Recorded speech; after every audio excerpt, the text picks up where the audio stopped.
ક્યારેક ક્યારેક કુદરત આપણાથી એટલો બધો નારાજ થઈ જતો હોય છે ને કે આપણને ખ્યાલ જ નથી આવતો કે આપણે કયો રસ્તો પકડીએ, કયા રસ્તે જઈએ. અને એવી જ પરિસ્થિતિ આજે આ બહેનોની છે.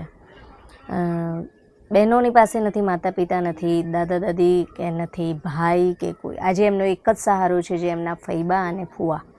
એમના ફૈબા અને ફુવાના આંગણે એ પ્રસંગ ઉજવાઈ રહ્યો છે લગ્નનો, અને દીકરી બાઓ અહીંયા પેકેજ લેવા આવ્યા છે. તો આવી જ્યારે પરિસ્થિતિ હોય ને, ત્યારે જેના ઉપર આ પરિસ્થિતિ વીતતી હોય અને જે વેઠતું હોય ને, એને જ આ પરિસ્થિતિ સમજાય છે. આવા જ્યારે આપણી પાસે કેસ આવતા હોય ને, ત્યારે એમ અંદરથી આપણો આત્મા કહે કે ના, આપણે હજુ ઘણા સુખી છીએ. એટલે અને બીજું ખાસ એ કહું તો દાતાઓ, ખરેખર દાતાઓનો પણ હું ખૂબ ખૂબ ધન્યવાદ માનું છું કે જે આગળ આવીને આવી દીકરીઓનો અડધો ભાર, અડધો દુઃખ એ પોતે લઈ લેતા હોય છે અને એમને આવી રીતે પેકેજ આપતા હોય છે. અને કહેવાય છે ને કે કન્યાદાન એ ખૂબ જ મહાન દાન છે. એટલે આવા કન્યાદાન રૂપે જે દાતાઓ આગળ આવે છે અને કન્યાદાનના પેકેજ આપે છે, એમનો ખૂબ ખૂબ હું આભાર દિલથી વ્યક્ત કરું છું. અને આજે જે આપણે આ દીકરીઓ પધારી છે, એ દીકરીઓના મોઢે જ આપણે સાંભળીએ એમની પરિસ્થિતિ. જય માતાજી. જય માતાજી. ક્યાંથી પધાર્યા છો બેટા? રૂપાલ હરિપુરા. ક્યાંથી? રૂપાલ હરિપુરા. રૂપાલ હરિપુરા. મહેસાણા જોડે આવ્યું. મહેસાણા જોડે આવ્યું. અચ્છા. ફેમિલીમાં કોણ કોણ છે? ફેમિલીમાં 2 બહેનો જ છીએ. 2 બહેનો જ છો? બીજું કોઈ નહીં. દાદા દાદી માતા પિતા કોઈ નહીં. દાદા દાદી માતા પિતા કોઈ નથી? કોઈ નહીં.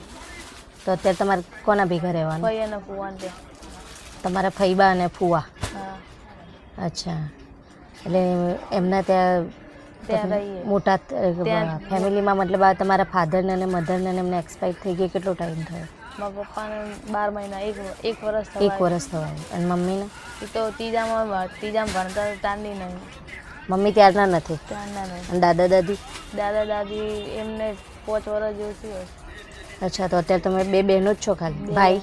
ભાઈ કોઈ નહીં. ભાઈ બી નથી? ના. બહુ કાઠું કામ છે હવે. અને મેરેજ બંનેના બાકી છે? હા, મારા બાકી. હવે મારા હે બીજા મહિનામાં 22 તારીખે. આના બાકી હજી. એટલે આ 22 તારીખે તમારા છે? એમની સગાઈ થઈ ગઈ છે? ના, બાકી છે. એમની સગાઈ બી બાકી. તો અત્યારે તમને પરણાવે ફઈ અને ફુવા પરણાવે છે? ફઈ ફુવા પરણાવે. ચલો, અમારાથી થતી અમે કોશિશ કરીશું તમને આપવાની. અત્યારે એક પેકેજ આપણે આવેલું છે, એક જ મિનિટ. હા, ભાવનગર જિલ્લામાંથી એક પેકેજ આવ્યું છે અને ભાઈએ મને